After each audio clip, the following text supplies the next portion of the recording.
Bueno, buenas noches con todos, estimados socios de AMBEPE, colegas, estudiantes. Es un honor para mí darles la más cordial bienvenida a nuestro Ateneo mensual correspondiente al mes de mayo, esta vez con la especialidad de endocrinología. En esta ocasión abordaremos un tema de gran relevancia en la clínica diaria, que es el Cushing, pero como sabemos que algunos colegas nuestros aún se están uniendo, les vamos a pedir unos minutos de paciencia, por favor.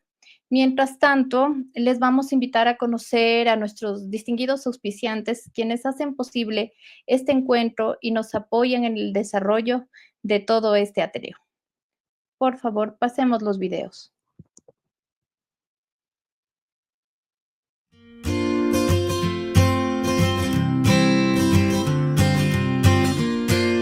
Mirá lo que es. 11 años tiene y sigue corriendo como si fuera un cachorro. Pero no es magia, ¿eh? Es ciencia. El secreto lo cuido con productos Chemovet. ¡Rocco!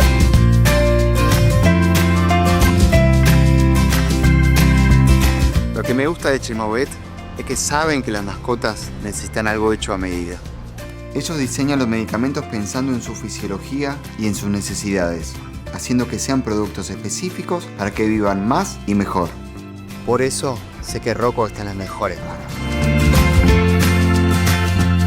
Después de 15 años de investigación y desarrollo constante, Chemovet es líder en oncología veterinaria a nivel mundial. ¿Sabes por qué? Porque hacen las cosas bien.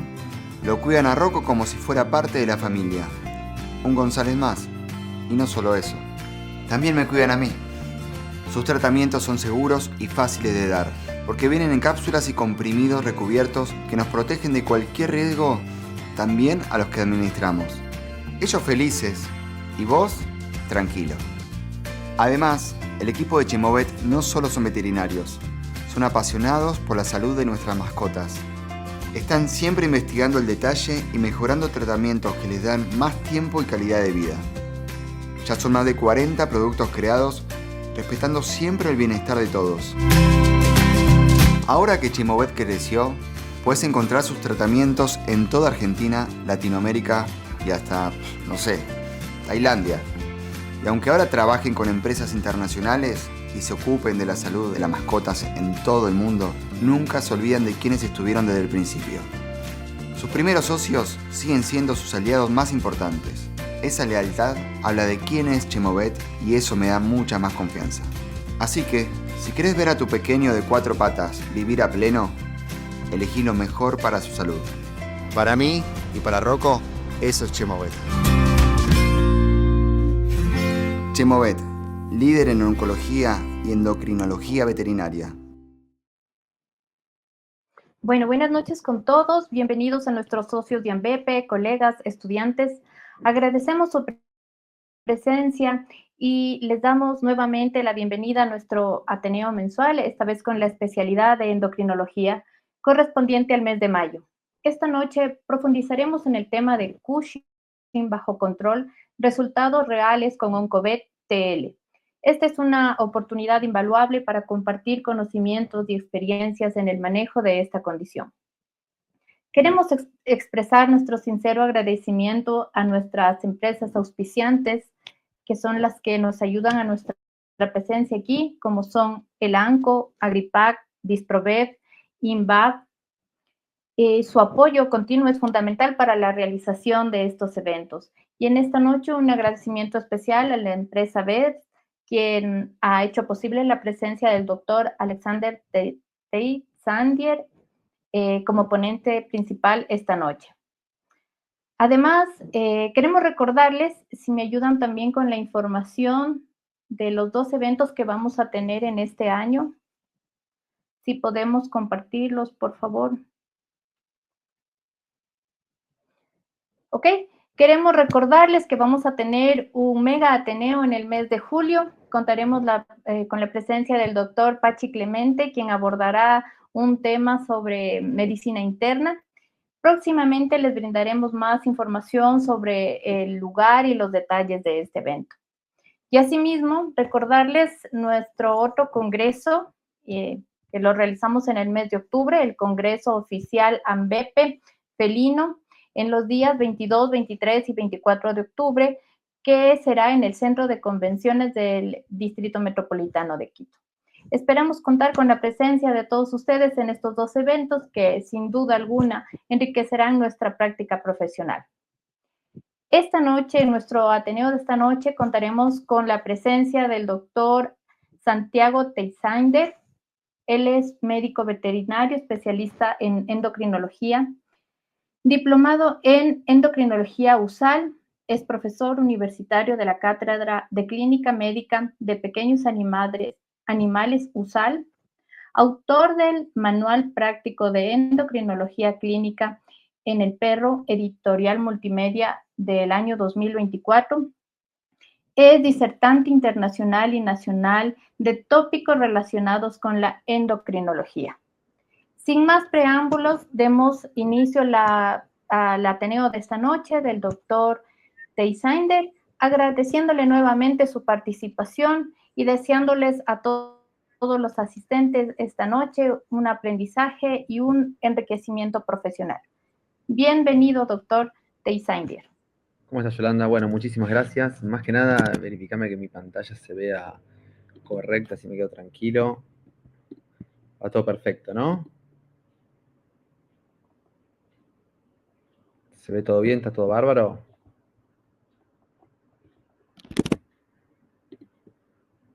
Se ve todo perfecto, ¿no? No sé si me escuchás, Yolanda. ¿Se ve mi pantalla? No te veo, sí. En este momento no. Ahí estamos. Sí, ahí estamos. Bueno, buenas noches a todos. Espero que anden todos muy bien. Antes que nada, lógicamente, agradecer a Beth. Y agradecer sin duda al laboratorio Chemovet por esta oportunidad. Vamos a hablar del síndrome de Cushing. Yo sé que el síndrome de Cushing se habló muchísimo, es la endocrinopatía de mayor prevalencia en caninos en todo el mundo, la realidad. La idea acá en esta disertación es dar un enfoque, hablar de todo el síndrome de Cushing en una hora es un poquito difícil, pero lo vamos a hacer de una manera práctica, pasando de la parte real, ¿no? De la parte clínica, de la parte del diagnóstico, y después un foco muy fuerte en la terapia, con lo que es oncoetel y la respuesta todo con casos reales, que me parece que es lo más importante para que uno se lleve en una disertación, ¿no? Más allá de la evidencia científica, la realidad del día a día de la consulta endocrinológica. Yo hace 10 años que me dedico solamente a atender pacientes de endocrinología, entonces les voy a contar un poquito de lo que veo día a día, y yo siempre recalco que lo que uno ve debería coincidir con la evidencia científica, ¿no? Sin duda, siempre agradecerle a Guillermo y a Chemovet. Yo siempre digo estar a la vanguardia de la oncoendocrinología, así como cuando salió el OncoBTM, ¿no? El mitotano, el oncobetel trirostano, el oncobetil imatinib, el oncobetil TK, ¿no? El toceranib, futuramente el que mueve de TZC, ¿no? El carbocitinib para las neoplasias tiroides medulares. O sea, yo creo que es importante siempre estar a la vanguardia de todo esto, porque siempre hay más cosas para hacer por nuestros pacientes con endocrinopatías. Es importante saberlo, que todo esto va a influir lógicamente en la calidad de vida, en la sobrevida del paciente, y es el trabajo nuestro, ¿no? Así, más allá de todos los agradecimientos, ¿qué vamos a ver hoy? Un poco la actualidad que hay en la etiología del síndrome de Cushing, la actualidad que hay en los signos clínicos, el diagnóstico, ¿no? Y finalmente lo que es la terapia y el monitoreo. Esto lo vamos a tratar de ver en una hora de los puntos de vista más actuales, ¿no? Más allá que les vuelvo a decir, hablar del síndrome de Cushing de todos estos puntos es bastante complejo, pero van a ver que se va a poder hacer de una manera práctica. La etiología está bien claro, se llama síndrome de Cushing porque es un conjunto de signos clínicos. Cuando alguien me pregunta qué es un perro con síndrome de Cushing, yo siempre muestro esta foto. O sea, esto es un perro con síndrome de Cushing. Más allá que la definición de la Sociedad Europea de Endocrinología, ¿no? Es claramente lo que es un síndrome de Cushing, conjunto de signos clínicos causados por la exposición crónica. Esto es un dato importante, es una exposición crónica a altos niveles de hormonas esteroideas, o sea, hormonas producidas a través del colesterol, este proceso de esteroidogénesis en la glándula adrenal, principalmente de cortisol, más allá que pueden haber acciones intermediarios, debido a causas endógenas, que es la que nos interesan a nosotros, y a causas exógenas, lo que se conoce como síndrome de Cushing iatrogénico o medicamentoso, ¿no? El foco más grande va a estar lógicamente en esta charla, las causas endógenas, pero el síndrome de Cushing es el perro como en esta foto, teniendo en cuenta que uno va a ver la alopecia no pruriginosa, va a ver este grado de debilidad, va a ver la atrofia muscular, fíjense los músculos intercostales, las estrías como se ven en el caudal ahí de los muslos, la poliguria, polipsia y polifagia, ¿no? Pero Todo esto es un proceso crónico hasta que se produzca. Esto no sucede de un día para otro. Por eso hay que comprender que uno no siempre va a encontrar al paciente en este estadio, ¿no? Hay que recordar desde el punto de vista que es una enfermedad oncológica. El síndrome de Cushing, a grandes excepciones, como veremos, es una enfermedad oncondocrinológica. Como gran parte de la endocrinología tiene un componente oncológico, ¿no?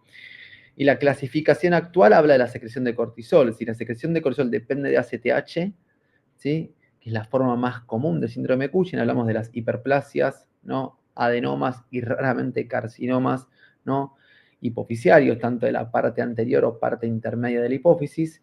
Y si hablamos de los perros que forman cortisol de forma independiente de ACTH, hablamos de las neoplasias adrenocorticales, ¿no?, principalmente de la zona fascicular y reticular. Es la realidad que estadísticamente el 80% de los perros tienen neoplasias hipofisiarias, ¿no? Donde uno ve lo que aprendió realmente, lo que es fisiología, histología a lo largo de la carrera, ¿no? Este es un corte sagital del cerebro, acá tenemos una neoplasia muy marcada, ¿sí?, de la hipófisis, incluso con invasión del tálamo completo, que forma CTH, que va a generar una hiperplasia en la corteza. Fíjense que la corteza se ve extremadamente, o sea, grande en comparación con la médula, y esta hiperplasia cortical es la causante de sección de cortisol. O sea, el 80% de los perros tienen tumores hipofisiarios.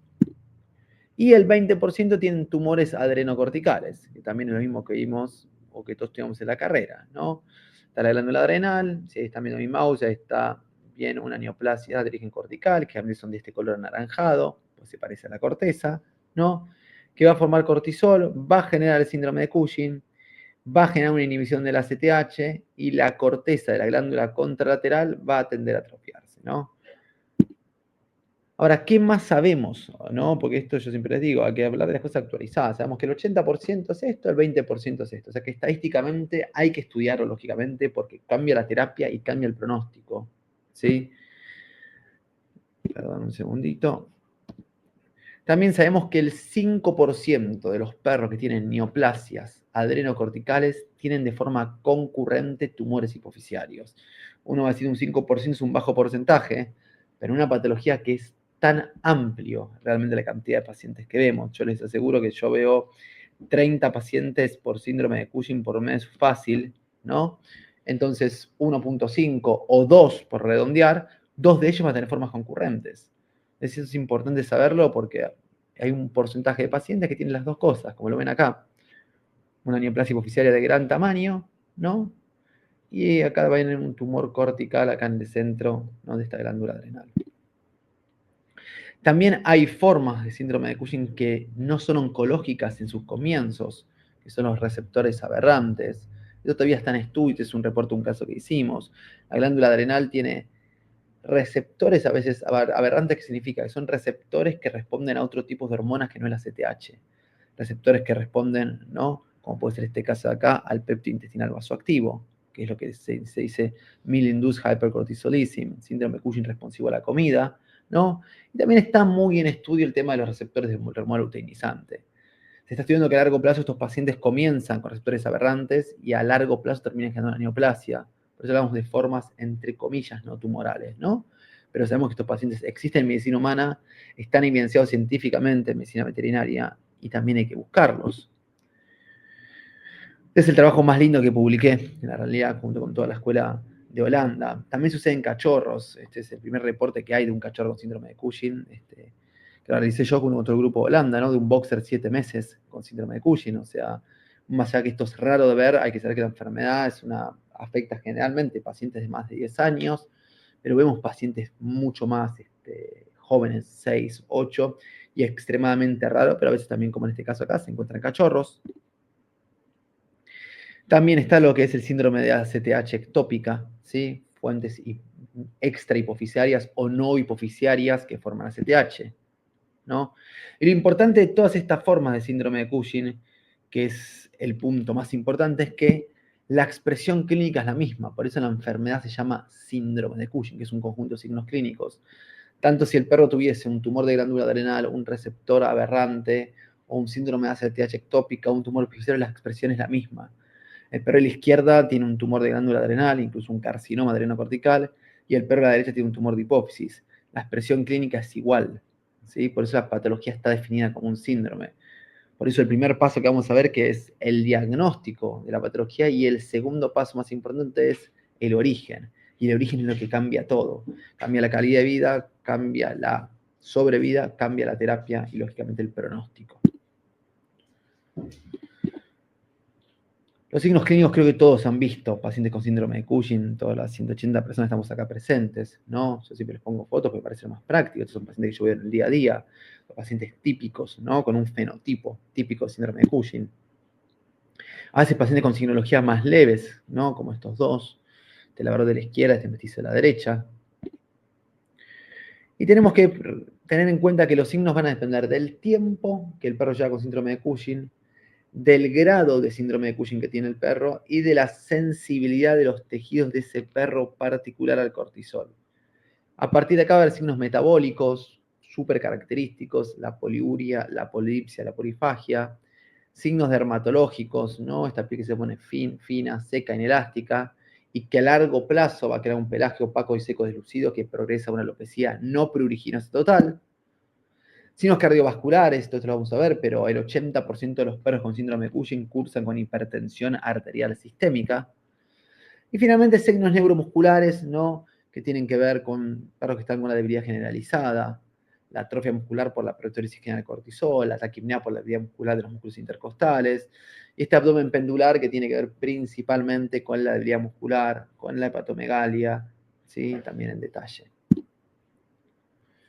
Sin ir más lejos, estos síndromes de Cushing, signos dermatológicos como en el caniche de arriba, poliuria polidipsia, abdomen pendular, ¿no? La hipertensión arterial sistémica, que sucede en el 80% de los perros, un dato no menor. Y este para mí es uno de los trabajos más importantes que remarca una de las realidades de la clínica.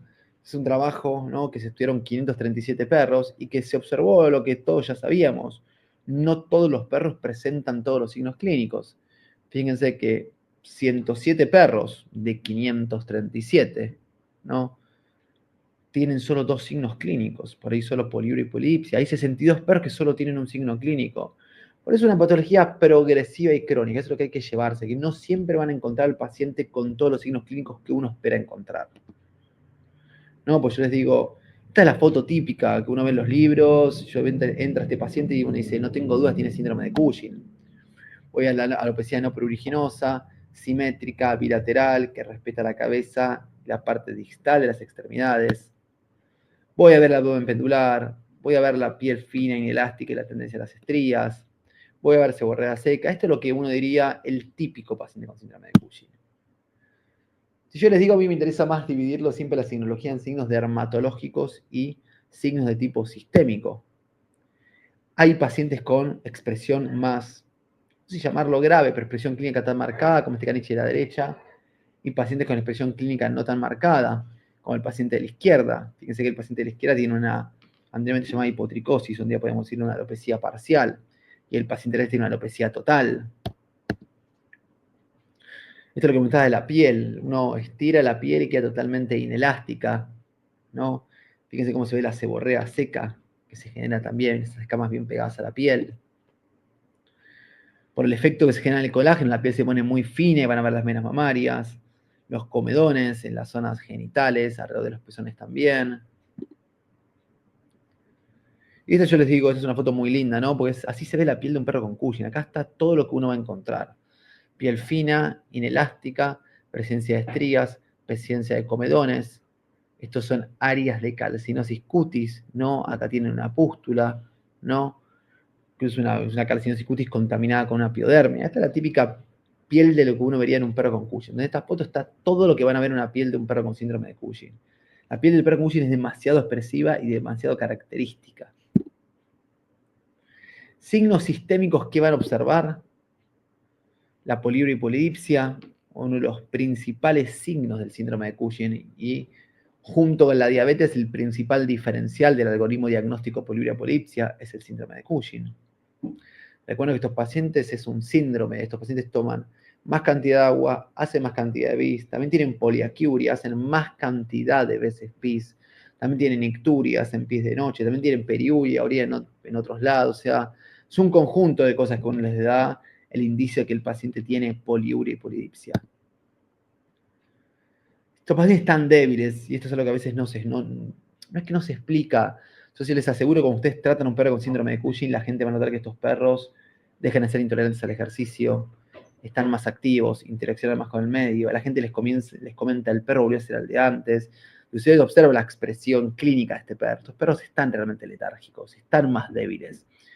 Y les aseguro que como ustedes pregunten en su anamnesis, la gente les va a decir, sí, la verdad que yo a mi perro lo noto más tranquilo, noto que a mi perro realmente no juega como antes, o sea, no saquen de lado el grado de debilidad que genera el síndrome de Cushing. No se sabe si es por la atrofia muscular, no se sabe si es por una miopatía, pero estos perros están débiles. Y esto hay que recordarlo, más allá que hay 2 estudios que dan de la prevalencia de la hipertensión y síndrome de Cushing, uno de 36%, otro 80%. Yo estoy de acuerdo, porque tomo presión en todos los perros que veo, que el porcentaje se acerca realmente al 80%.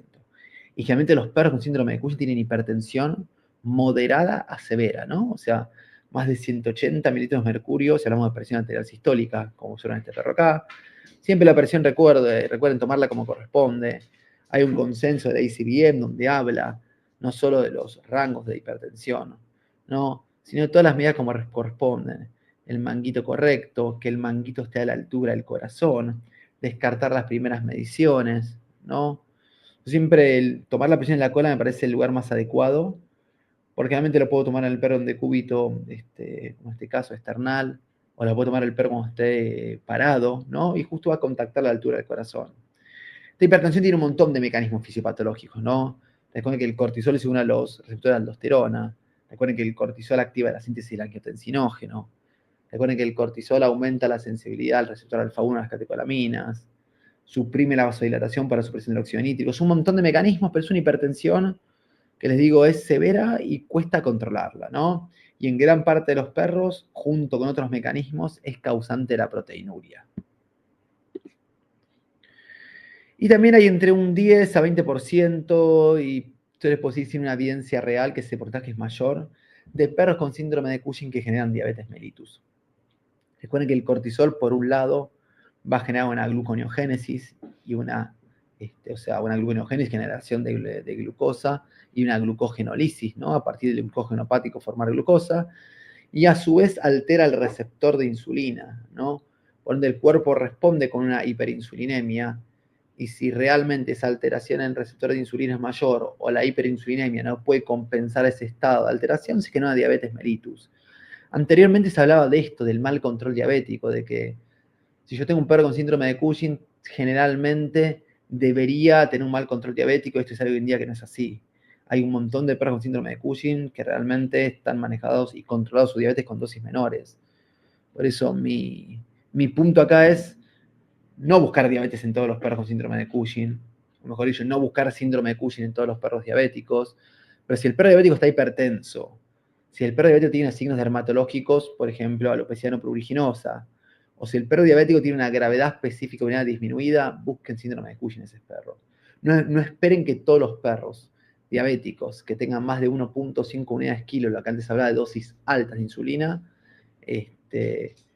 tengan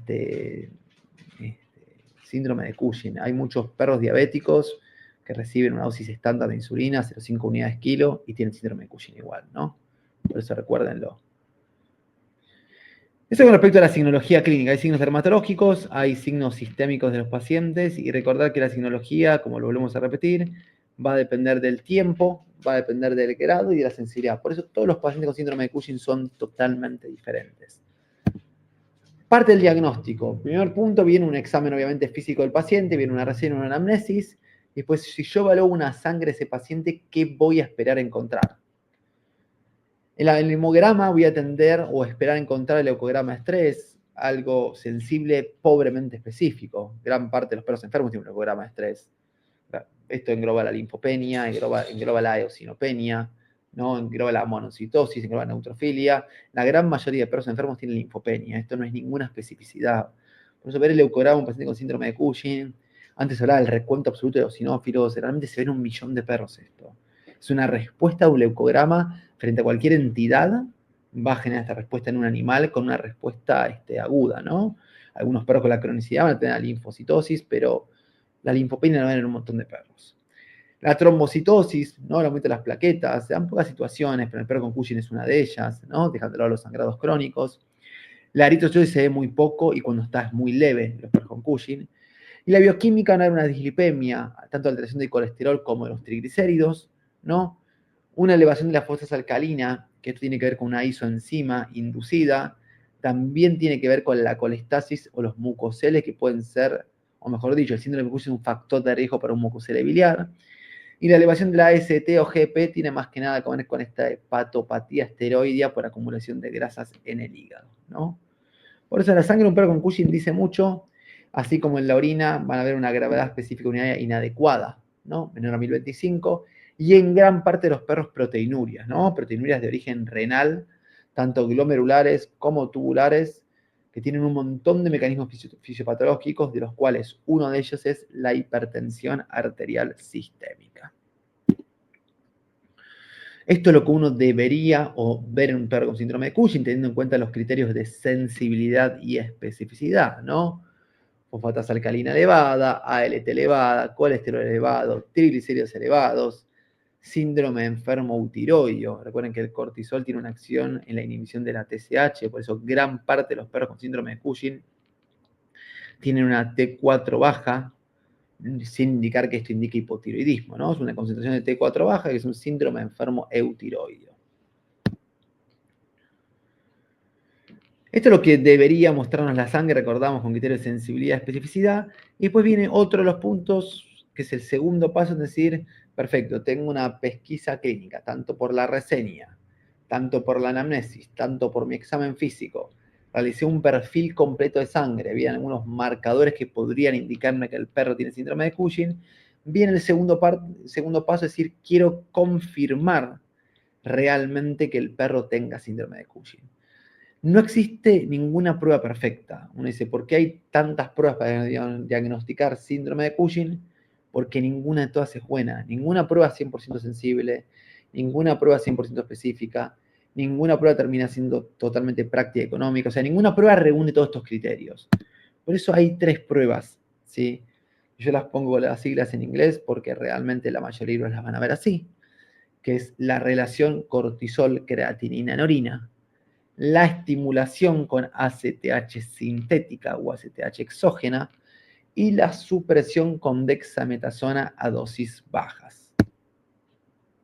El primer punto con las pruebas hormonales, que para mí es lo más importante, porque los protocolos los van a encontrar en 1.000.000 de libros, en 1.000.000 de papers, en 1.000.000 de lados. Lo importante es comprender el criterio de población, a qué perro yo lo voy a estudiar por síndrome de Cushing. Si ustedes esto no lo tienen bien claro, la especificidad de la prueba baja mucho. Si yo estudio síndrome de Cushing en un perro que clínicamente no debería buscar síndrome de Cushing, la especificidad de la prueba se reduce mucho y mi valor predictivo positivo también, que es la confiabilidad que yo le doy a ese resultado. ¿Qué probabilidad hay que este perro tenga Cushing con este resultado si yo estudié síndrome de Cushing en un perro con vómitos y diarrea? Valor predictivo positivo es extremadamente bajo.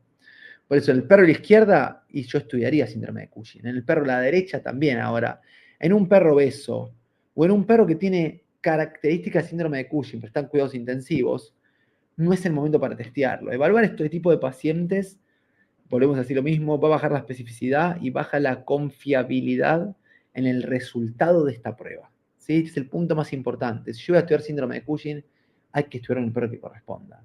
Si no, confiar en el número no se puede, ¿no? El número va a unir a un paciente. A partir de acá, de manera muy simple, yo les voy a explicar las 3 pruebas hormonales que diagnostican síndrome de Cushing. La relación cortisol-creatinina fue descrita por primera vez en perros, que no tiene absolutamente nada que ver con la prueba humanos, en la Universidad de Holanda por el doctor Richberg. Luego se hizo un análisis muy interesante por el doctor Mark Peterson, ¿no? Estaba claro, esta prueba nació porque dijeron, evaluar el cortisol basal no tiene sensibilidad porque el cortisol basal es una hormona pulsátil. Si yo encuentro un pulso alto, puede estar en un pulso, puede estar alto porque tiene síndrome de Cushing, y el perro puede tener síndrome de Cushing, y en ese momento haber un pulso bajo y el cortisol está bajo. Como no se podía estudiar el cortisol basal, en Holanda dijeron, podíamos estudiar el cortisol urinario, que evalúa el efecto acumulativo del cortisol en orina. ¿Y por qué lo medimos con la creatinina? Y porque todos los perros tienen tasa de filtración glomerular diferente. Entonces, yo mido el cortisol urinario aislado y no puedo corregirlo por su tasa de filtración glomerular, el valor no tendría mucho sentido evaluarlo. Entonces, por eso se llama relación cortisol-creatina en orina. Evalúa el efecto acumulativo del cortisol en orina. La gran ventaja es que es una prueba extremadamente sensible. Gran parte de los perros con síndrome de Cushing tienen cortisoles elevados en orina. Ahora, la especificidad, cuidado, porque es una especificidad baja que depende también de la población que yo estoy estudiando y el valor de corte de la técnica y el equipo que yo estoy usando. Esto cambia en todos los laboratorios. El valor de corte para el cortisol que tiene en orina es dependiente del kit y de la técnica que yo estoy usando para medirla, ¿no? Las sensibilidades fueron establecidas con algunos equipos de quimiluminiscencia, o incluso salió hace una semana, 15 días, un trabajo con el Imulai 2000, que es el equipo más actual de quimiluminiscencia, que la sensibilidad es 80%. Ahora, la especificidad depende de qué población estudien. Si yo estudio un perro que tiene vómitos y diarrea, la especificidad va a ser baja. Ahora, si yo estudio perros que sospechan síndrome de Cushing, esa especificidad sube un poco, ¿no? Por eso digo, cuidado con los valores, hay que tomar en cuenta el nivel de cortisol, de corte y el paciente, ¿no? El protocolo real, que es el protocolo en medicina veterinaria, es tomo una muestra a la mañana del día 1, tomo una muestra a la mañana del día 2 en otro frasco y envío las dos muestras. Este fue el método con el cual se estableció la relación cortisol-creatinina en medicina veterinaria. Y que esto debería realizarse por consenso 48 horas post consulta. Por un tema económico se empezó a evaluar qué valor tendría tomar una muestra aislada, que incluso lo que se hizo en este trabajo que les comentó que se hizo hace 15 días, salió publicado de la Universidad de Bolonia, la doctora Francesca Albaldo, que es una muestra aislada. Tomar una muestra 24 horas en un perro, si uno está midiendo ya la producción de la noche, es suficiente. Distinto es en medicina humana, que el cortisol urinario a veces no se mide con la creatinina y se hace un muestreo de 24 horas. Con una muestra aislada se evaluó en muchísimos estudios, es suficiente, es sensible y dependiendo del perro, específico. ¿Cuál es la parte importante de esta prueba? Que esta prueba es una prueba que la vamos a usar para descartar síndrome de Cushing. ¿Cuándo lo utilizamos? En algunos perros que no estamos tan seguros si queremos descartarlo, o incluso en algunos perros, depende del valor de corte y el paciente podría confirmar. Estimulación con ACTH sintético, una prueba que tiene un fundamento 100% diferente. Esta prueba evalúa la reserva adrenal. Si yo tengo un perro con un tumor de hipófisis, este perro va a tender a tener una hiperplasia adrenocortical. Si es hiperplasia, generar más cantidad de células.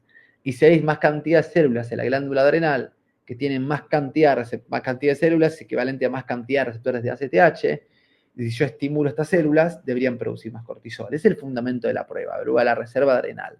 Y si hay un tumor adrenocortical, es el mismo mecanismo. Más cantidad de células, más cantidad de receptores de ACTH.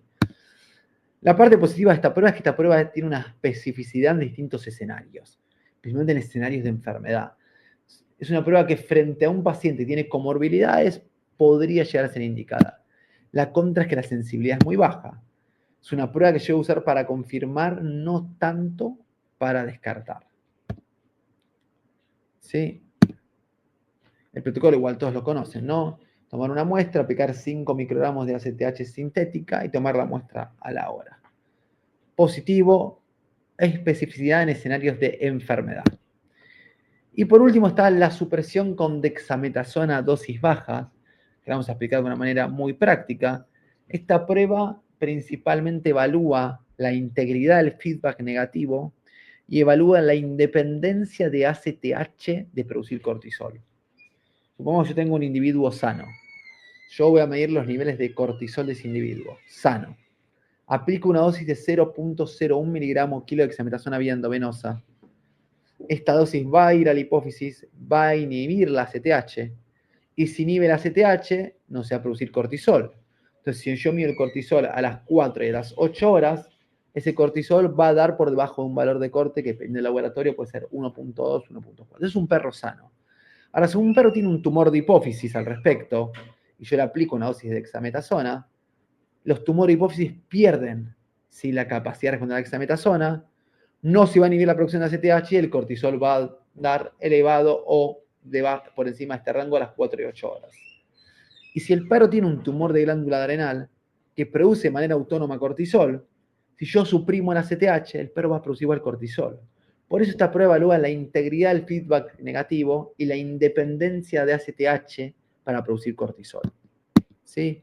¿Es la prueba gold estándar? Sí lo es. Es específica, es sensible, es poco práctica, no es tan económica y lo más importante es que depende del ensayo y del kit que utilicen de cortisol. Esto grábenselo. Hay un montón de ensayos de cortisol que no detectan de manera adecuada el cortisol del perro. Y van a hacer esta prueba en un perro con Cushing y les va a dar negativa, y no porque hicieron mal la prueba, sino porque el anticuerpo que se está utilizando para detectar el cortisol no es sensible ni específico. Esto es algo frustrante, pero hay que tenerlo en cuenta. Si yo voy a usar esta prueba, tengo que confiar en el equipo que yo estoy utilizando y que ese equipo se utilizó y se testeó para evaluar síndrome de Cushing. ¿Sí? Es un punto fundamental ese. Tomo una muestra de cortisol, ¿sí? Aplico 0.01, 0.015 miligramos kilo de dexametasona vía endovenosa y tomo una muestra de cortisol a las 4 y a las 8 horas. Prueba sensible, específica, ¿sí? ¿Por qué hay estas pruebas? Porque ninguna es del todo buena. Hay perros que van a requerir una prueba, dependiendo del tutor, dependiendo de la economía. Hay perros que van a requerir 2 pruebas. Hay perros que va a haber que rechequearlos, ¿no? Por eso hay 3 pruebas. Y después viene el segundo paso. El segundo paso es perfecto. Su perro tiene síndrome de Cushing. Esto es fundamental. Hay que entender por qué. Si yo no entiendo por qué el perro tiene síndrome de Cushing, que es la etiología, más según uno podría decir, le dio un COVID TL, esto cambia la historia, esto cambia el protocolo, cambia la terapia, cambia el seguimiento, cambia todo. El primer paso es la ecografía, el segundo paso es la tomografía y el tercer paso es la medición de ACTH endógeno. Esto es lo que yo realizo. Yo le hice una ecografía, veremos para qué, indico una tomografía y después indico la medición de ACTH endógeno. Esto es lo que realizamos, lo que yo realizo como pruebas diferenciadoras. Para realizar una ecografía y comprender una ecografía, el fundamento de la ecografía es que fisiológicamente e histológicamente los perros con formas ACTH dependiente van a tener una hiperplasia que a largo plazo se va a manifestar en una adrenomegalia. Y los perros que tienen una neoplasia adrenal van a tener características de una neoplasia adrenal que las veremos, ¿no? Una alteración en la forma, en el tamaño, en la ecoestructura, en la simetría, ¿no? Por eso el primer punto es comprender que hay que conocer el tamaño de la glándula adrenal. El tamaño fue estandarizado por el espesor del polo caudal principalmente, esto según el peso. La forma, la glándula adrenal izquierda es bilobulada en la mayoría de perros. La derecha, el polo craneal, es más grande que el polo caudal. La ecoestructura también conocéis, la simetría, ¿no? Y recuerden que esto es tamaño poblacional. Esto es tamaño poblacional, es una mediana que también tiene un intervalo de referencia, rango de referencia, y también hay valores que se salen del extremo de esta normalidad. Entonces tengan en cuenta que estos son tablas, no es que si el perro su glándula mide 0,55 tiene una hiperplasia, ¿sí? Y no todos los perros que tienen hiperplasia tienen adrenomegalia, ¿sí? Por eso la ecografía es un método para diferenciar síndrome de Cushing, no para confirmar. ¿Qué esperaría ver en la mayoría de perros con tumores de hipófisis? Y que esta hiperplasia se manifieste como una adrenomegalia uniforme, ¿no? Que se conserve el contorno, que la glándula conserve la forma y que conserve también a veces la ecoestructura, ¿no? Recuerden que la glándula adrenal tiende a ser más hiperecoica en el centro en comparación con la corteza, ¿no? Y voy a ver que está aumentada de tamaño. Esto es lo que yo debería ver, no en todos, pero en la mayoría de perros con formas ACTH dependientes. Y en los perros con formas ACTH independientes, voy a ver, ¿sí? Como en este perro de acá, el criterio de atrofia es un criterio histológico. Ecográficamente, atrofia se puede definir como una glándula menor a 0.05 centímetros, pero esto depende del tamaño. Si es un caniche, es normal que su glándula mida menor a 0.5. No hay un criterio hoy en día de valor de corte más que este para ecografía. Pero voy a ver una simetría muy marcada. Yo tengo esta glándula acá a izquierda, que primero de todo está alterada en tamaño, segundo está alterada la forma, dejó de ser bilobulada, y tercero está alterada la ecoestructura. Fíjense que todo el centro es hiperecoico, no solo la partecita central, ¿no? Y la otra glándula está midiendo 0,40 centímetros. Entonces uno dice, ¿hay una disminución de por encima de 0,5? ¿Podría correlacionarse con una atrofia cortical? Eso sí, pero la mayoría de perros, estoy seguro, la otra glándula está de tamaño normal. Les llamaría la atención si está agrandada de tamaño. Y a veces uno se pregunta, bueno, yo hice la ecografía, que si me preguntan a mí hoy en día la ecografía en el perro con Cushing, mi finalidad en la cual yo la utilizo es, espera un segundito, es ¿Hay o no hay tumor de glándula adrenal? La verdad que antes yo me ponía muy detallista con el tamaño y yo digo, señora, quiero saber si su perro tiene un tumor de glándula. Y si no tiene tumor de glándula adrenal, veremos si tiene un tumor de hipófisis, porque es lo más probable, y si no, buscaremos otro tipo de formas dependiendo de lo que encontremos en la tomografía de su paciente, ¿no? La tomografía, la respuesta es esta. Cuando me preguntan por qué hago tomografía o por qué yo indico tomografía en todos los perros que tienen síndrome de Cushing, que sospechan de tumor de hipófisis, y yo no le muestro esta foto a la gente, pero se la muestro a mis alumnos, les digo esto. Porque el perro de la izquierda y el perro de la derecha son dos perros 100% diferentes. Y yo les digo que el perro de la derecha vivió mucho menos tiempo. Y los dos son perros con síndrome de Cushing. Uno es un perro con un macrotumor totalmente invasivo, con un área de necrosis, con una compresión del tálamo, ¿sí? Con una hidrocefalia secundaria, y el perro falleció por esto. Y el perro de la izquierda es un perro con un microtumor de hipófisis. Ahí conservando toda su estructura cerebral. Eso es un tema fundamental, por eso se requiere siempre una tomografía. En el escenario A y B cambian todo. ¿Sí? Y esto se estudió y se vio algo que esto se disiente mucho con medicina humana, y hubo un gran mito en medicina veterinaria que, por suerte, todo el grupo de Irlanda lo evaluó, que dicen, la mayoría de perros con síndrome de Cushing tienen microtumores, entonces no hagan una tomografía porque se van. Esto está totalmente desmitificado. Yo les puedo hablar de mi experiencia, que esto se cumple, y yo veo promedio 30 perros con Cushing por mes, y les puedo decir que no el 100%, pero el 90% hace una tomografía, porque uno hay que fundamentarlo el por qué. Y la gente le dice, ahí tienen que entender esto, que esto cambia todo. Yo digo, señora, ¿usted para qué viene a la consulta? Para que su perro viva mejor y viva más tiempo. Yo necesito, si su perro tiene un tumor de hipófisis, verlo. ¿Por qué? Porque el 53% tiene hipófisis agrandadas, ¿no? Y fíjense que estos son los rangos por los cuales se miden la hipófisis, el ratio PB, pero fíjense esto en detalle. ¿Cuál piensan que vivió menos? Está claro el panorama. Y no hay relación entre la sintomatología clínica y el tamaño del tumor. Eso está clarísimo. Y lo van a ver en esta imagen. Si uno me pregunta, ¿esto es evidencia científica? Sí, lo tienen claro. Un perro con un tumor de hipófisis que ocupa la mitad del encéfalo, un perro con un microtumor de hipófisis ve la sintomatología clínica. El pronóstico cambia y les aseguro que cambia la terapia en estos perros. 100%. Bien, y ya metiéndonos en el foco de esta charla, que era con esta breve, bueno, tampoco tan breve, porque hablé bastante, ¿no? Introducción, lo que respecta a etiología, signos clínicos y diagnóstico. Terapia del perro con síndrome de Cushing. ¿Por qué los tratamos? Porque el perro con síndrome de Cushing no tiene calidad de vida, vamos a lo esencial. Antes había se discutía mucho, el perro con Cushing hay que tratarlo, había una discusión muy marcada, incluso las primeras ediciones del Feldman, hay un texto que indicaba esto. ¿Por qué estamos discutiendo si el perro con Cushing hay que tratarlo si el perro con Cushing no vive bien y tratándolo sabemos que su calidad de vida mejora? Y yo pongo esta foto acá y les digo, ¿ustedes creen que este caniche está viviendo bien? O sea, más descriptivo que esta foto no hay. Fíjense la cara del perro. Yo muestro esta foto y uno dice, bueno, perfecto, le recreció el pelaje, mejoró el abdomen pendular, pero fíjense que la expresión del perro indica que este perro no la está pasando bien. El perro con síndrome de Cushing no vive bien. Es el principal punto a tratarlo. Yo creo que su perro viva bien. Va a vivir más tiempo, va a depender de un montón de factores, pero va a tener calidad de vida seguro. Y también se evaluó esto, que la terapia con Oncovec-TL logró también que los perros vivan más tiempo, que se reduzca la mortalidad. Entonces el perro no solo vive mejor, sino vive más tiempo. ¿Cuál es nuestra estrategia? Hay tres estrategias cuando yo trato a un perro con Cushing. Atacar la fuente del cortisol, ¿sí? A la producción de cortisol, donde hay fármacos hipofisiarios, que por tiempo no hablaremos, o fármacos que reducen la esteroidogénesis adrenal, que es el foco de esta charla. Terapias oncológicas que tratan la causa de base, y las complicaciones que, lamentablemente, las complicaciones, por más que tratemos el síndrome de Cushing, no van a resolver. La diabetes no va a resolver. Sí. No sé, una pregunta, que se prende el micrófono. ¿No? ¿Estamos todos bien? Está todo perfecto. Las complicaciones no van a resolver. La diabetes de los perros no va a resolver. Los perros no remiten y no está claro porque es una diabetes muy particular la del perro con síndrome de Cushing. No es que si yo regularizo el síndrome de Cushing la diabetes va a remitir. Incluso en la gran mayoría de perros tampoco disminuye la dosis de insulina. Es un fenómeno muy extraño y mucho a estudiar. Que la diabetes del perro con Cushing es un fenómeno muy particular. La hipertensión está estudiadísimo que hay que tratarla y que por más que yo trate el síndrome de Cushing, no solo no revierte, sino que algunos perros en terapia desarrollan hipertensión. La trombosis no está clara si la evitamos o no la evitamos.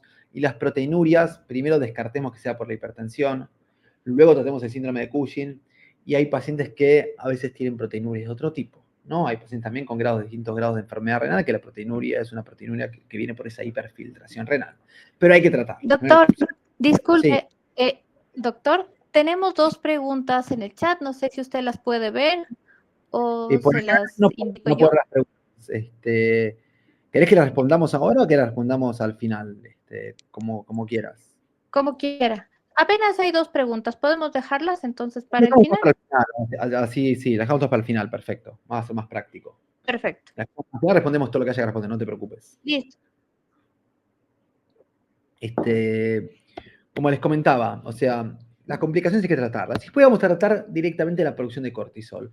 ¿Dónde están las terapias combinadas?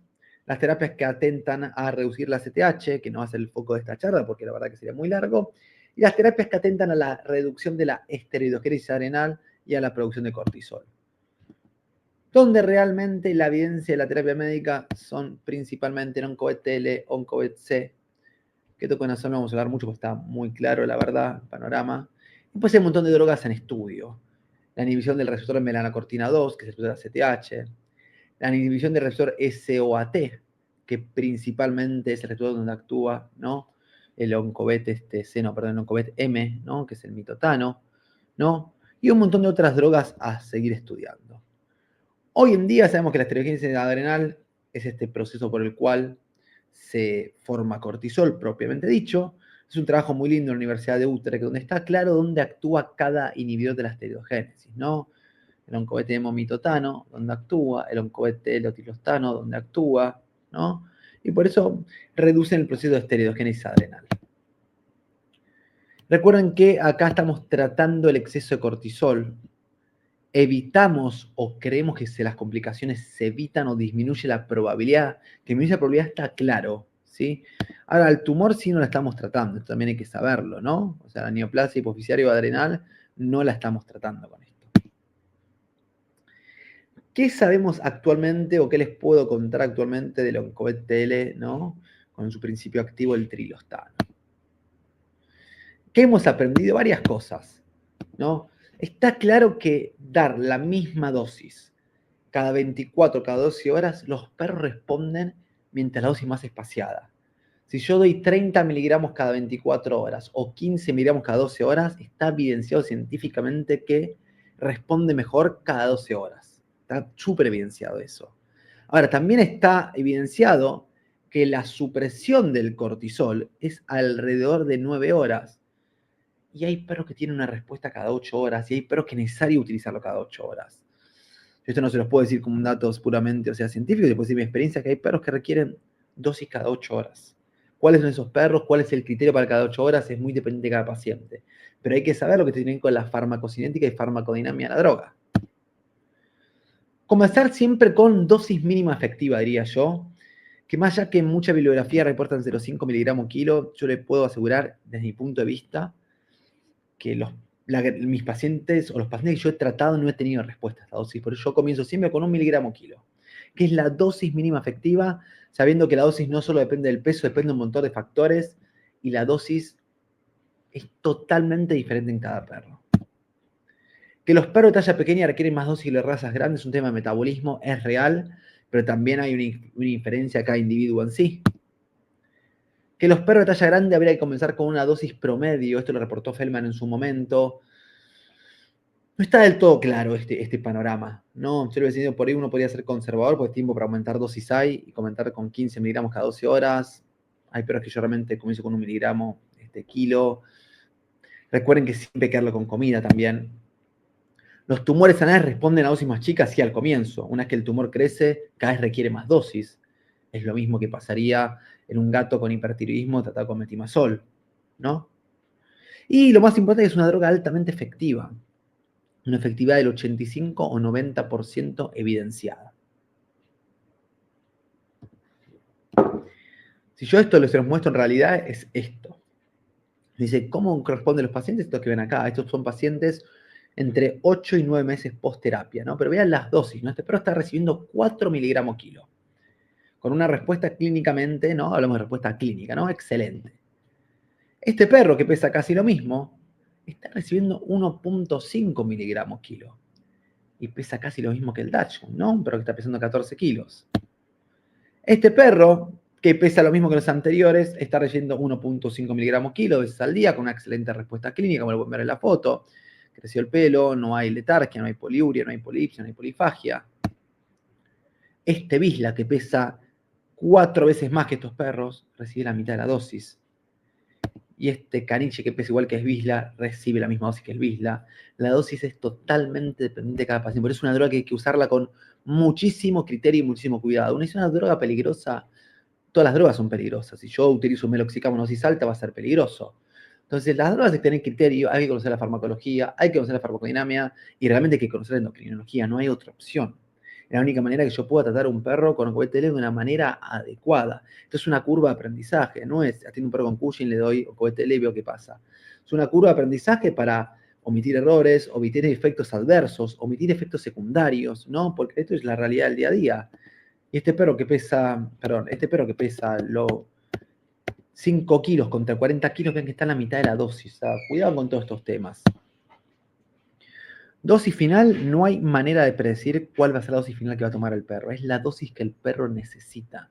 Siempre y cuando yo pueda evaluar qué es la necesidad, ¿no? Que esto va a depender de mi monitoreo clínico y mi monitoreo bioquímico del paciente. Efectos adversos que hay que tener en cuenta. Hay efectos que son dependientes de dosis.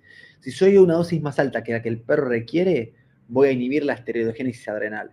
Y si yo inhibo la esteroidogénesis adrenal por completo, voy a inhibir la producción de cortisol y aldosterona. O sea, voy a generar un síndrome de Addison, que en muchos perros es temporal y en otros permanente. O sea, hay efectos que son dependientes de dosis. Y después están las reacciones idiosincráticas, que son independientes de dosis, ¿no? Yo solo vi un perro, que esta perra es Celeste, que Celeste tuvo una reacción idiosincrática que se generó una necrosis de glándula adrenal. Acá le tienen a Celeste, ¿no? El pre y a los 6 meses, cuando se generó una necrosis, igualmente esto fue al poco tiempo. Esto fue a los 5 días que se generó. Al fin y al cabo, el efecto de la necrosis adrenal es un síndrome de Addison. El tema es reconocerlo. Por eso sabemos que las reacciones idiosincráticas son muy raras de ver, pero pueden suceder y hay que estar atento. Y que hay reacciones que son dependientes de dosis, que por eso es tan importante tener en cuenta, fundamental, el tema que esto requiere una curva de aprendizaje. Monitoreo de estos pacientes, hay monitoreo clínico, hay monitoreo bioquímico. ¿Es necesario reducir los niveles de cortisol 24 horas? No lo sabemos, ¿no? El mundo se mató por evaluar todo esto. Hay escalas de score clínico. La parte clínica es fundamental siempre y cuando el tutor sea una persona confiable, ¿no? Fíjense que esto engloba la micción, la toma de agua, el apetito, el ejercicio, la piel, si hay otros problemas, en la parte general. Esto depende del tutor. Si es un tutor muy observador, esta tabla tiene utilidad. Si es un perro que está en el fondo de su casa, esta tabla pierde mucha utilidad. Es el gol estándar siempre y cuando depende del tutor que estemos tratando. Y después hubo un montón de estudios que dijeron, busquemos alguna manera bioquímica, ¿no? Y se hablaron de dos cosas, ¿no? Se hablaba de la estimulación con ACTH en un momento, se habló mucho. La estimulación con ACTH era perfecto si el OCBT le inhibe la producción de la esteroidogénesis adrenal y yo estimulo esa glándula en el momento que yo creo que es el pico de acción, que no es igual en todos los perros ni en todos los días, su glándula se debería estimular menos, ¿no? Sí, la realidad es una prueba que en su momento, cuando había CTH, la usamos, era siempre junto con la clínica, pero van a ver que hay cosas particulares que les voy a mostrar. Después se evaluó pruebas masivas de cortisol pretoma. El tema es que si los ensayos de cortisol que utilizan o se utilizan no son los correctos, esta prueba pierde validez. Y también estaba esto. Uno piensa que esto es lo mismo como medir una glucosa a las 12 horas de la insulina, pensando que en ese momento va a ser la última acción de la insulina. Medir un cortisol pre-ONCO-BTL pensando que es el último momento de la acción, está evidenciado que esto no sucede si esto no lo ven junto con la clínica. Y esto ya hubo gente que empezó a decir, hay algo llamativo. El valor de corte era menor a 1.4. Qué raro, este perro tiene un cortisol pretoma menor a 1.4, un cortisol post-CTH menor a 1.4, y la gente me dice que el perro no está controlado. Y este perro tiene un cortisol pretoma menor a 1, que debería ser un perro con síndrome de Addison, si yo voy a ver solo números, y un cortisol por STH incluso alterado, y el perro está excelente. ¿A qué voy con esto? Que mi ejemplo más claro es esto. Cuando me preguntan de todas estas pruebas, les muestro la diabetes. Yo digo, hoy en día con el avance del freestyle libre, el monitoreo continuo de glucosa, evidenciamos esto. Imagínense cuando antes usábamos glucómetros. El perro 1 tiene 264, el perro 2 tiene 260 y el perro 3 tiene 237. Tres valores casi iguales. Imagínense si yo solo viera el número, a los tres perros yo le aumentaría la dosis de insulina. Es como si yo solo viera el cortisol, a los tres perros les aumentaría la dosis de Oncobet-L. Ahora voy al perro 1. El perro 1 tiene poliuria, polipsia, polifagia y pérdida de peso. Está hiperglucémico todo el día porque lo puedo evidenciar. A este perro yo le aumentaría la dosis de insulina y si fuera un perro con Cushing y yo podría tener un freestyle libre de cortisol, le aumentaría la dosis de Oncobet-L. El perro al medio está perfecto, le mantendría su dosis y el perro de abajo le disminuiría la dosis. Por eso, cuidado con los valores aislados de hormonas que tienen secreción continua. Cualquiera de estas pruebas fuera de una correlación con la clínica no dicen nada. No, pero Santiago, vi un cortisol menor a 1 y le bajé la dosis con BTL. ¿Cómo está el perro? El perro está bárbaro. Se justifica bajar la dosis, ¿no? El tema volvemos a lo mismo, que es que esté bárbaro. Depende del tutor, hay que revisar al perro, hay que hacer un examen físico, etc. Por eso está claro que el trabajo ya lo decía. El examen físico nunca va a poder ser reemplazado por alguna variable de laboratorio, pero sí está indicado, ¿no?, tener en cuenta de, sobre todo, hacer un enfoque global del paciente, ¿no? Ahora, sí va a haber casos extremos, hay perros que van a requerir de tratamientos quirúrgicos, hay perros con macrotumores que realmente la única opción es la cirugía. Eso hablando de las formas ACTH dependientes y el Oncobet-TL, ¿no? El Oncobet-M, en el cual el principio activo es el mitotano, que también les quería hablar un poquito. Yo es una droga que utilicé mucho y utilizo mucho. El tema es que requiere una curva de aprendizaje mucho mayor. El mitotano es una droga que volvemos a lo mismo. No es que tenga efectos adversos marcados, es una droga que se requiere de un control muy preciso, tanto por el tutor, tanto por el veterinario, y sobre todo de una curva de aprendizaje altísima. No es una droga simple de usar, ¿no? ¿Cuándo hay que usarlo? Cuando no hay respuesta al Oncobet-TL. Hay tres tipos de protocolos que tener en cuenta. Hay protocolos selectivos, ¿no?, que van a crear una necrosis de la zona glomerular, perdón, de la zona fascicular y reticular, no del todo, con lo cual uno tiene un periodo de inducción con Oncobet-M y después un mantenimiento de la droga. Y después hay tratamientos no selectivos que destruyen la corteza adrenal, o sea, que crean un síndrome de Addison. Y después hay otro tipo de tratamiento para los neoplasias de glándula adrenal, que es un tratamiento de citorreducción. Se absorbe con la comida y la diferencia es muy marcada si lo dan sin comida. La acción depende si el paciente tiene el receptor SOAT1, ¿no? Tengan en cuenta que el Oncobet-M tiene un grado de toxicidad hepática. En algunos perros esto se confunde con el síndrome de Addison, que en algunos perros se genera, y que es el objetivo de tratar a estos perros con Oncobet-M. Y en algunos perros, para disminuir este grado de bajada de cortisol abrupta, se usan los protocolos con prednisolona. El que quiere los protocolos, después se los paso, igual figuran en un montón de lados, pero es una droga que a mí la utilizo bastante en algunos pacientes, siempre y cuando con mucho criterio. ¿La hemos usado? Sí. Estos pacientes, sí, acá tienen uno de ellos, sí, con protocolos selectivos. Los pacientes siguen con su terapia de mantenimiento, de Oncobet-M, protocolos selectivos, o ya protocolos no selectivos que buscamos crear un síndrome de Addison. Pacientes que costaba su respuesta con otro tipo de drogas y preferimos hacer un protocolo no selectivo. Acá tienen otro más. Y así hay bastantes. Evidencia médica de las terapias quirúrgicas. La hipofisectomía es una terapia efectiva. Tengan en cuenta que por eso hay que hacer tomografía y por eso hay que hacer seguimiento de todos los pacientes. No es para todos los pacientes. Es para algunos pacientes con macrotumores o para algunos pacientes con microtumores que con el tiempo se evidencia crecimiento. Son un montón de cosas que hay que evaluar. Riesgo, beneficio, sobrevida, recurrencia, un montón de cosas. Y los tumores de glándula adrenal, si realmente la adrenalectomía depende del caso y cada caso particular, brinda un gran periodo de sobrevida también en muchos pacientes, ¿no? Como lo van a este lado. Más allá que muchos de estos pacientes requieren terapias previas con Oncobet-TL para estabilizarlos, y después la terapia puede ser curativa mediante una adrenalectomía, ¿no? que después, lógicamente, esto requiere una histopatología bien prolija del tumor, definir el tipo de tumor, definir el grado de malignidad del tumor, si es maligno. Esto es todo un paso que después abarca toda la parte de la oncoendocrinología, ¿no? Las Candela con su tumor de glándula adrenal acá, pre y 6 meses postquirúrgico. Un caso súper interesante. Conclusiones de esta charla, ya llegando casi a la hora y cuarto, ¿no? Tengan en cuenta que el síndrome de Cushing tiene una altísima prevalencia. Tengan en cuenta que tiene muchísima expresión clínica en un montón de pacientes. Que la sangre del perro Cushing y la orina van a aportar datos. Que primero van a tener que diagnosticar que su perro tenga Cushing y después diagnosticar por qué su perro tiene síndrome de Cushing. Y que hoy en día la terapia más efectiva es el Oncobet-TL. En cuanto hablamos de efectividad, lo que es seguridad es una droga segura, pero también eso va a depender de ustedes. La seguridad depende del protocolo que utilicen y cómo utilicen esa droga, del seguimiento y del monitoreo que hagan en su paciente. ¿Sí?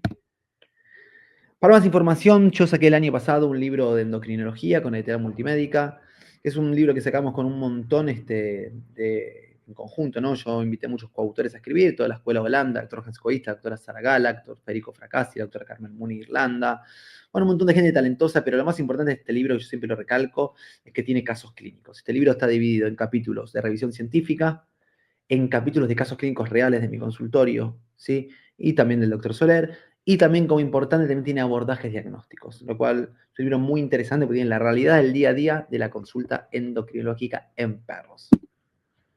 Y otra novedad que les dejo, este año yo estoy abriendo mi clínica de endocrinología con un foco fuerte en lo que es la terapia del síndrome de Cushing y un foco fuerte en lo que es la gamografía y la terapia con radioiodo de los gatos, ¿no? Con hipertiroidismo, y la cual estamos también empezando cuando ya estemos abiertos, seguramente en agosto de este año, con todo este proceso de estancias para los que quieran endocrinología, cirugía endocrinológica, imágenes, ¿no?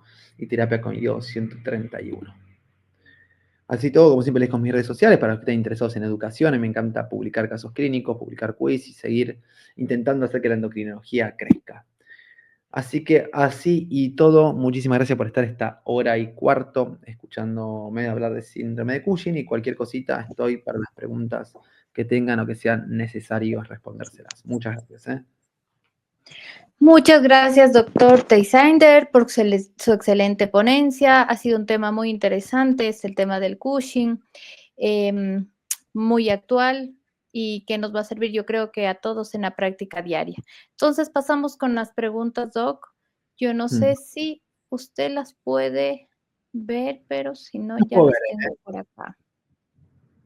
Si, mira, que como vos quieras, si querés las leo, si querés las lees, como sea más cómodo para vos. Sí, ya las tengo aquí. Buenas noches, doctor. Respecto a la prueba de HDDST, ¿en qué casos las podríamos utilizar o ya no se utiliza? La prueba de supresión con dexametasona a dosis alta tiene un gran problema, ¿no? Tenía un fundamento que era que si yo usaba una dosis alta, es una prueba para diferenciar entre tumores de hipófisis y tumores adrenales. Que el fundamento era que si yo uso una dosis alta, voy a poder suprimir la CTH de un tumor de hipófisis. Entonces, si la prueba dada que suprimía, indicaba que había un tumor de hipófisis. Si la prueba no suprimía, indicaba que había un tumor de glándula adrenal. Ahora se empezó a evidenciar que los macrotumores y los tumores de parte intermedia tampoco suprimen a la prueba. Por eso es una prueba que realmente hoy en día, con la ecografía, la tomografía y la CTH endógena, no es que perdió utilidad, sino que tiene muy baja sensibilidad y especificidad. Porque se vio que los macrotumores y los tumores de parte intermedia no suprimen. Entonces, si a mí el resultado suprime, perfecto, me puede decir que esos perros, la mayoría tienen microtumores de hipófisis o tumores de hipófisis. Así todo, hay tumores de glándula adrenal que, como la secreción es pulsátil, también suprimen. Entonces, es una prueba que mi recomendación es no utilizarla, e incluso, esto lo he escuchado de Edward Feldman, que él mismo lo dijo, es una prueba que ya ni siquiera debería figurar en los libros, ¿sí? Por esta falta de sensibilidad y especificidad, y habiendo ecografía y tomografía, yo no le veo un gran uso, a excepción de los perros con síndrome de ACTH ectópica. Sería la única utilidad de esta prueba a mi juicio, ¿no?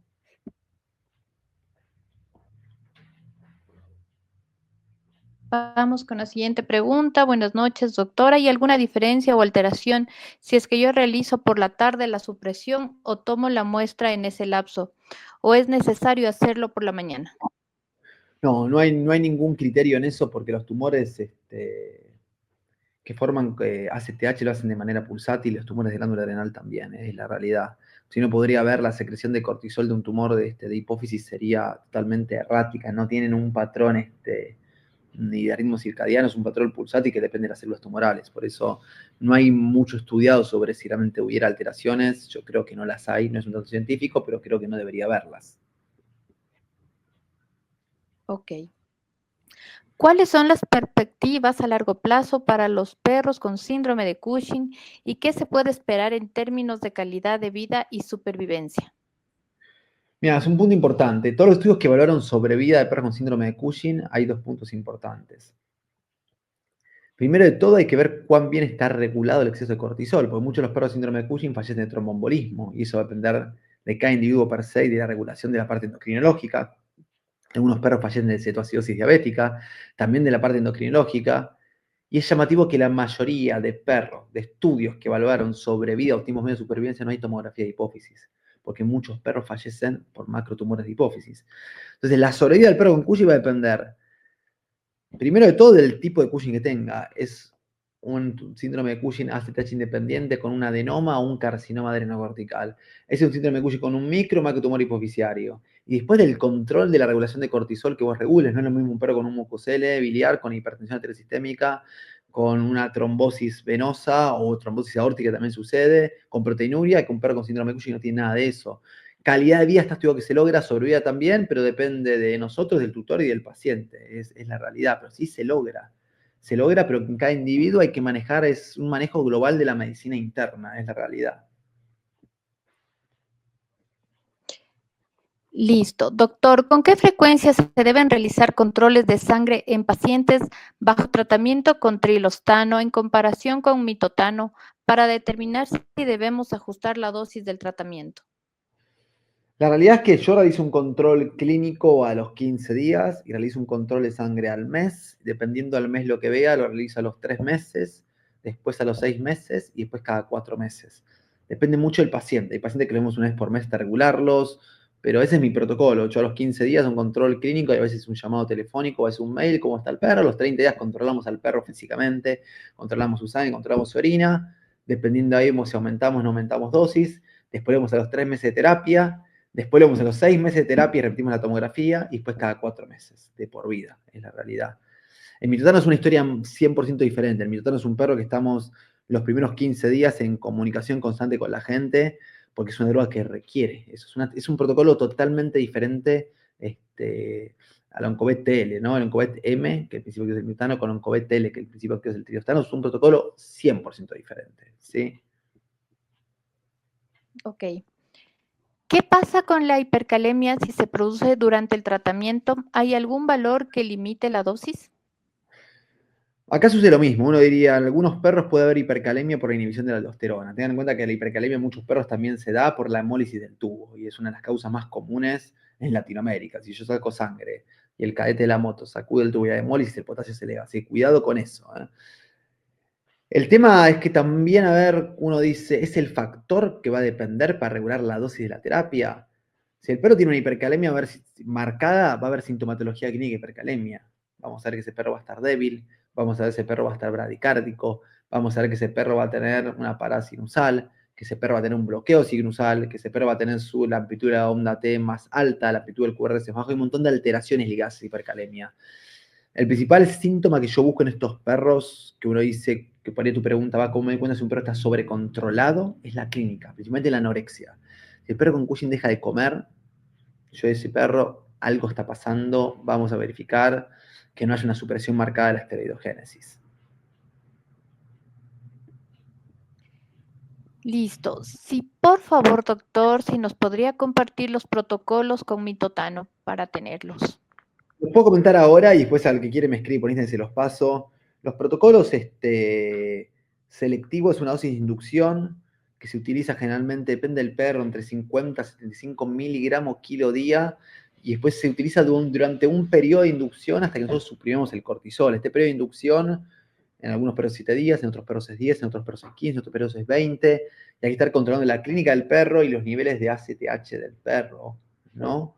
Así como también a veces los niveles de cortisol urinario. Esa es la parte de inducción. Y después hay una parte de mantenimiento, que son dosis semanales, ¿no? dependiendo también del perro, 50, 75 o 100 miligramos kilo semanal, de por vida, ¿no?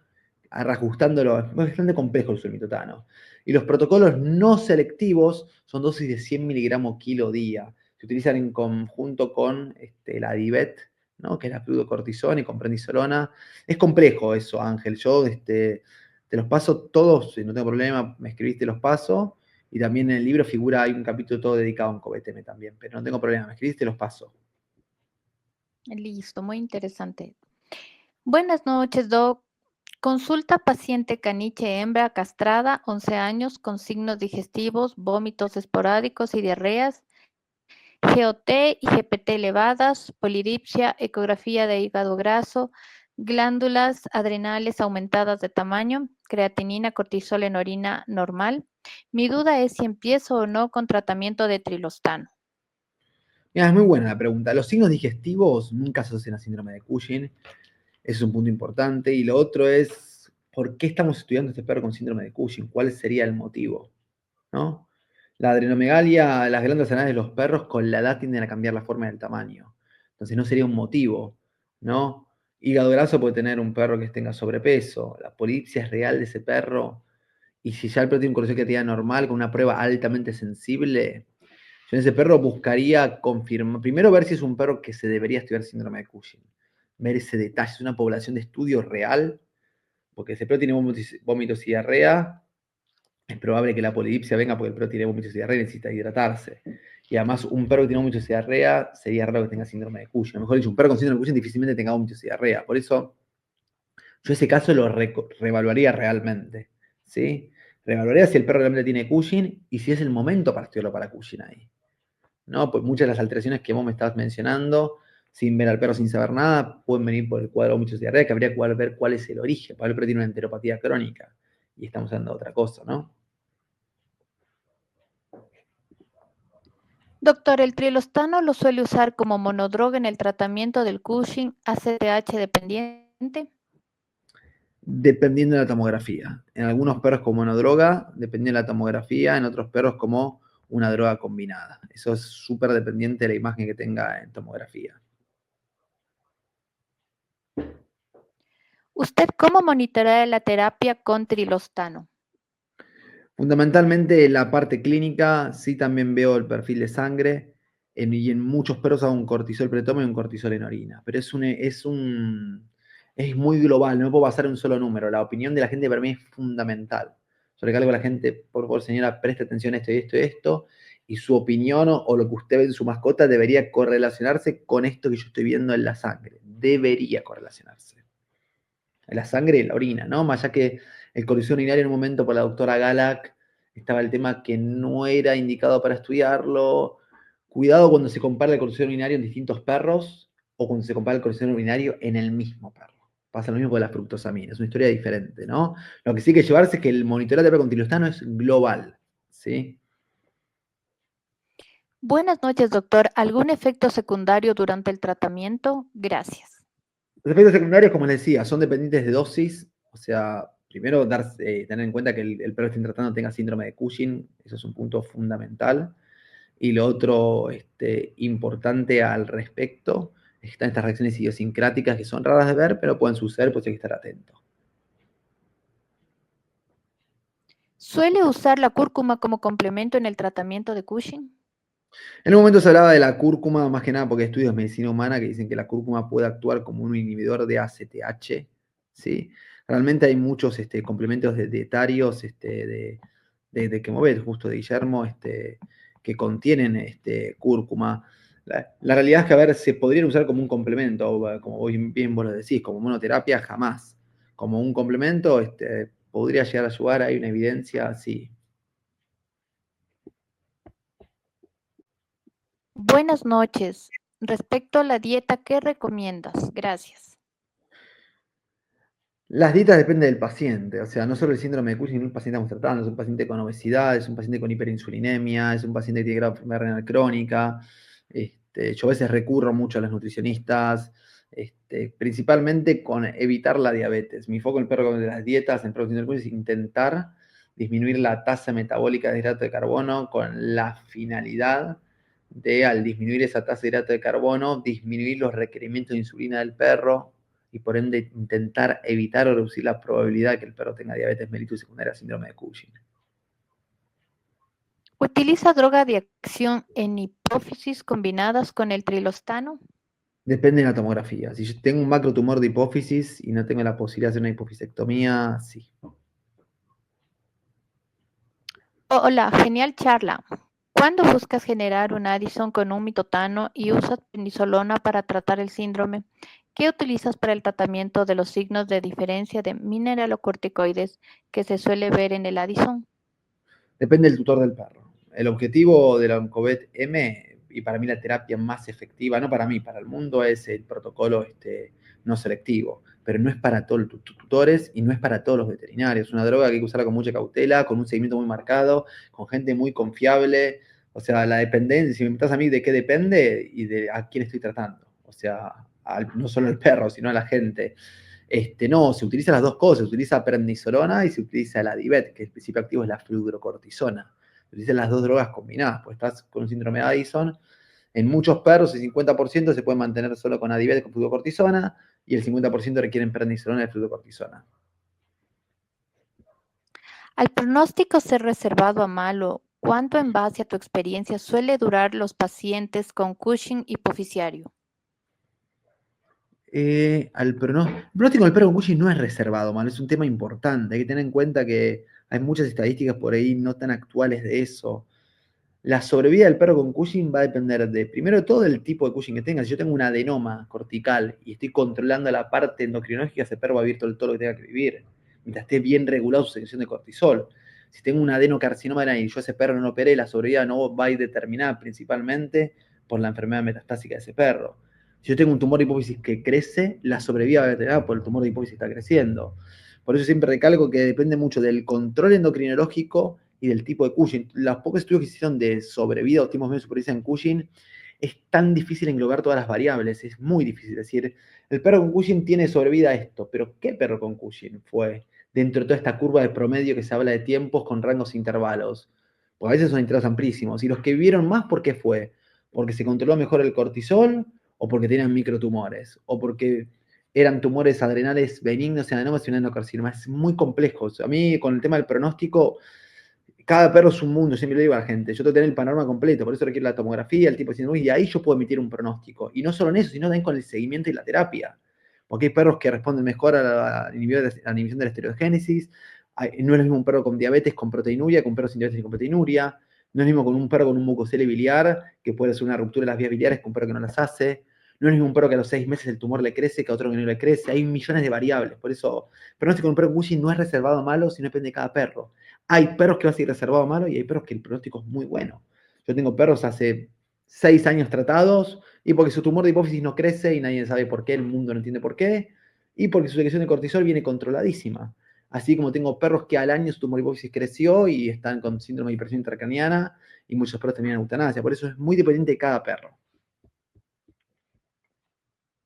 ¿El ketoconazol ya no se recomienda? No es que no se recomiende, el ketoconazol es una droga de bajísima efectividad, ese es el punto más importante que hay que tener en cuenta, no baja, es bajísima, pero lo más dañino del ketoconazol tampoco son los efectos hepáticos, es la intolerancia gastrointestinal. Yo lo usé durante muchísimo tiempo, años atrás, y yo les aseguro que cuando ustedes traten un perro con ketoconazol, el perro va a dejar de tomar agua, va a hacer pis, va a dejar de comer y cuando le pregunten a la gente cómo está el perro, va a decir, yo no lo veo bien, doctor. Ah, pero su perro tiene indicadores que el cortisol está mejorando, pero el perro se siente mal, está con dolores de estomacales, está con diarrea, está a veces con vómitos, y es la parte gastrointestinal que los afecta. Y al perro que no lo afecta, la parte gastrointestinal, o tiene recurrencia de la enfermedad, ¿sí? O no tiene alta efectividad, por eso tiene tantas alteraciones que en muchos de los perros, a ver, yo no es una droga que yo no recomiendo. Si me pregunto, ¿yo recomendás que te conozcas para la terapia del síndrome de Cushing? No. A ver, en la realidad del día a día hay un montón de variables, así que esas variables hay otro tipo de terapias alternativas mucho más efectivas que el ketoconazol. En el caso de que genere cistitis, la enfermedad de Cushing, ¿qué tratamiento antibiótico hay que dar? Hay también un tema importante. Los perros con síndrome de Cushing tienen bacteriuria subclínica, gran parte, que tampoco es indicador de cistitis. Ahora, si yo tengo un perro que tiene propiamente dicho una infección urinaria, ¿no? Un perro con hematuria, disuria, poliaquiuria, un sedimento activo y un cultivo positivo, ¿no? Con realmente una infección urinaria, daré, o sea, un antibiótico de vías urinarias que me cubra, por lo menos si tengo un cultivo, y si no tengo un cultivo, aunque sea una tinción gram, y si es un gram negativo, usaré una quinolona, un gram positivo, utilizaré una amoxicilina, puede usar una cefalexina, depende mucho, o sea, ya del grado. Primero toca si infección urinaria, después el tipo de infección urinaria, después si es primo infección, si no es primo infección, si es una hembra, si es un macho. Hay un montón de factores también ahí, pero no hay una interferencia ahí con el síndrome de Cushing en los tipos de antibióticos para nada por el momento. Doctor, ¿ha tenido casos de Cushing en pacientes felinos? ¿Cómo ha sido su experiencia? Felinos síndrome de Cushing tengo solo 14 vistos hasta el día de hoy, que son muy poquitos con diferencia a los perros. La experiencia es muy variable, o sea, la farmacocinética del oncoBTL en gatos es extremadamente variable, lo que respecta a la dosis. Mi experiencia en algunos gatos ha sido buena y en otros no tan buena, que el que no ha sido tan buena creo que también es que no está claro al día de hoy mucho el tema de la farmacocinia y farmacodinamia de esta droga de los gatos. No es que no sea efectiva, sino que no está claro y no podemos extrapolar de perros. Ese es el gran problema.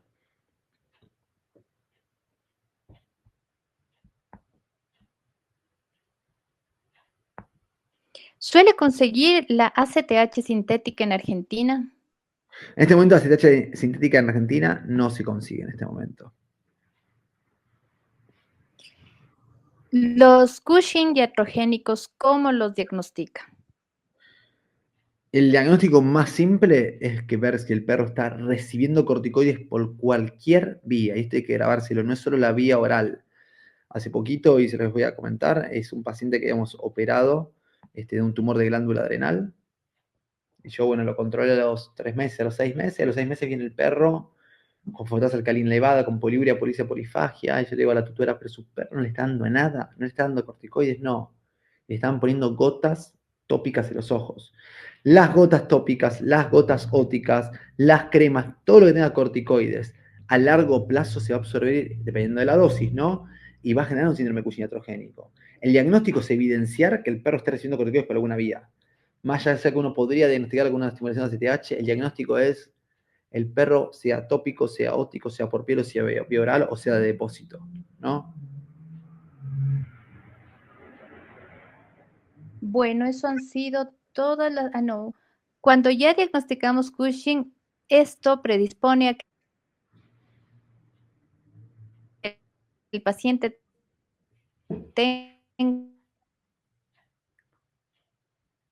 mucocelia biliar.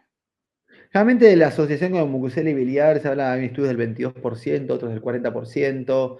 El tema es que gran parte de los perros con Cushing son obesos, la obesidad también es un factor, gran parte de los perros con Cushing están malnutridos, entonces el mucocelia tiene un montón de factores de riesgo, de los cuales uno es el síndrome de Cushing.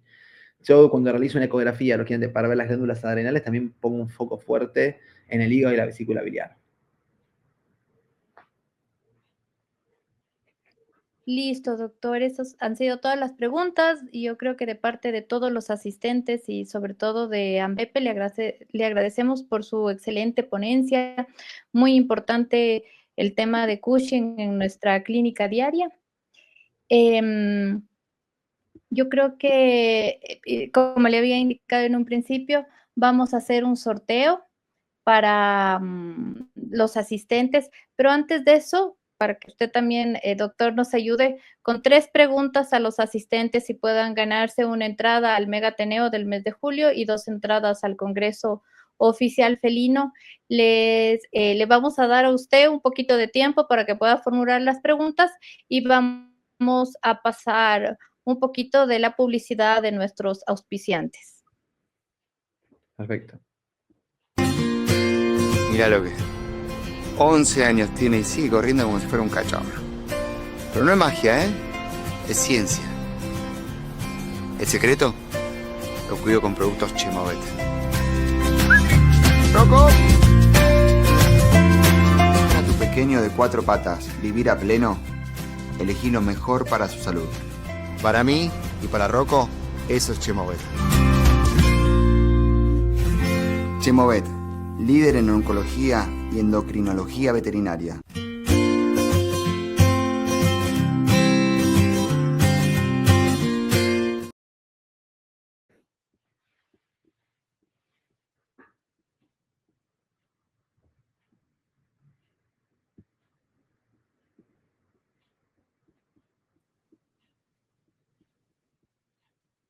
De igual manera, agradecemos a nuestras empresas auspiciantes en la noche, Elanco, Agripac, Disprobev, Invav, y nuevamente a la empresa BEF que hizo posible la presencia del doctor Tensaider esta noche. ¿Dónde crees que te mande las preguntas, Yolanda? ¿O las digo hacia el aire? Como vos quieras. Sí, voy a volverles a explicar. Vamos a hacer una pregunta para nuestro mega Ateneo que vamos a tener en el mes de julio.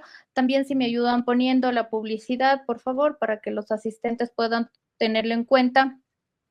El Ateneo de mes de julio va a ser de manera presencial, va a ser dada por el doctor Pachi Clemente, quien abordará la especialidad de medicina interna. Próximamente les brindaremos más información sobre la fecha y el lugar en el que vamos a realizar. Vamos a hacer un sorteo de una entrada para que nos ayude con una pregunta, Doc, para este mega Ateneo, por favor. Perfecto. En relación a la relación cortisol-creatinina en orina, ¿es una prueba que es sensible, muy sensible, o es una prueba que es muy específica?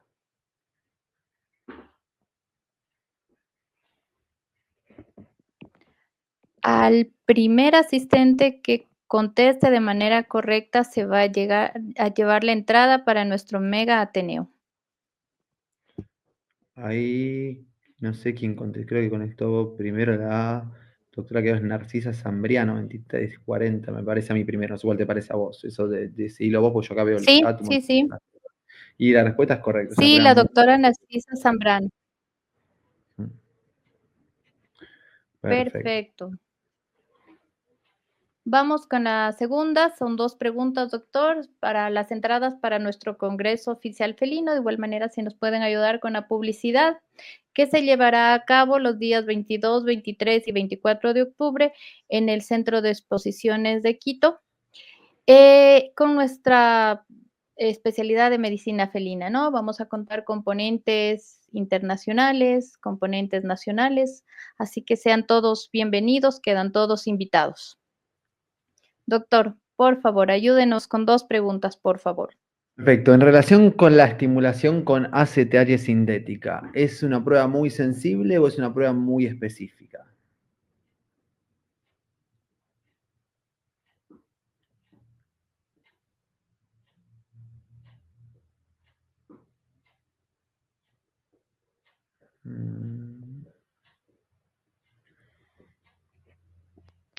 Ahí creo que David Doctor, Caviedes la es que usted... específica. Sí. 2341. Creo que yo veo acá en el chat.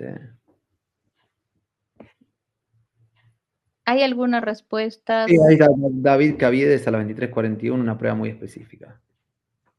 Perfecto, entonces, primero, la primera entrada para David Caviedes. Y ¿Sí? Vamos con la siguiente pregunta, doctor.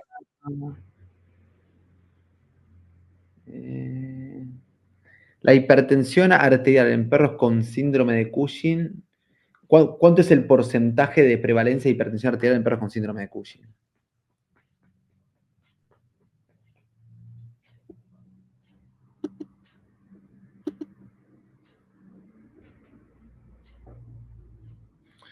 Ahí está Walter Chicaiza, que fue el primero que respondió, 80%. Excelente, entonces tenemos ya nuestros 3 ganadores. Por favor, necesitamos que se comuniquen con el número de ANBEPE para que nos manden sus datos por interno.